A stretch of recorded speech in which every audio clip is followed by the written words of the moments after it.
Praise the lord. ఈరోజు వాక్యాంశము సామెతల గ్రంథం 19వ అధ్యాయం 9వ వచనం. అబద్ధములాడువాడు నశించును. ప్రభు ఈ వాక్య భాగం నుండి ఈరోజు మనతో ఏం మాట్లాడుతున్నారో చూద్దాం.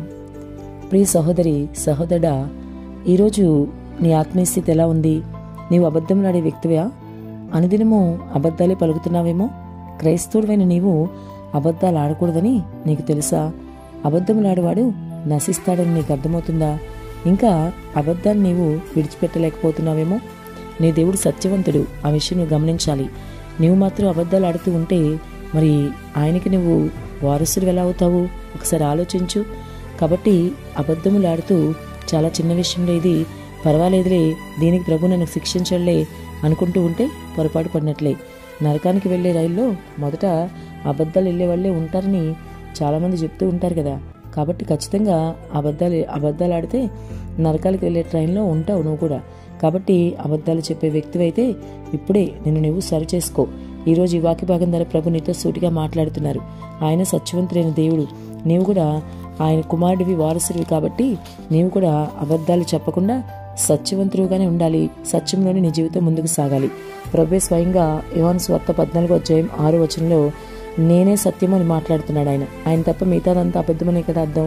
కాబట్టి ఆ సత్యవంతుడైన దేవుడికి నీవు వారసుడు కాబట్టి, ఆయన నమ్ముకున్నావు కాబట్టి నువ్వు కూడా ఖచ్చితంగా ఆ సత్య మార్గంలోనే ప్రయాణం చేయాలి. అంతేకాదు ఆ మార్గంలో నువ్వు వెళ్ళినప్పుడే ఆయన రాజ్యానికి నీ వారసుడివి అవ్వగలుగుతావు. కాబట్టి ఇప్పటికైనా నీ ప్రతి అబద్ధాన్ని విడిచిపెట్టు.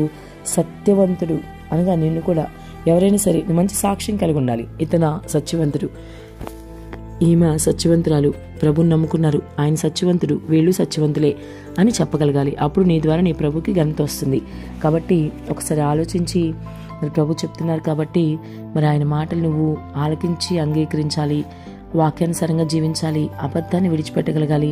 చిన్న చిన్న విషయాలకు కూడా అబద్ధాలు చాలా సులువుగా చెప్పేస్తున్నావు నువ్వు. కాబట్టి ప్రభు నీతో మాట్లాడుతున్నారు. నీ ప్రతి అబద్ధం అక్కడ లెక్క రాయబడుతుంది.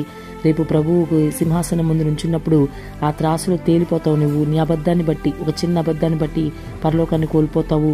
ఒక చిన్న అబద్ధాన్ని బట్టి నరకానికి గురైపోతావు. కాబట్టి ఒకసారి ఆలోచించు. ఎందుకు అలాంటి అబద్ధం మాట్లాడాలి? ఎందుకు అలాంటి అబద్ధం నోటి వెంట రావాలి? నువ్వు నరకానికి ఎందుకు వెళ్ళాలి? ఒకసారి ఆలోచించు.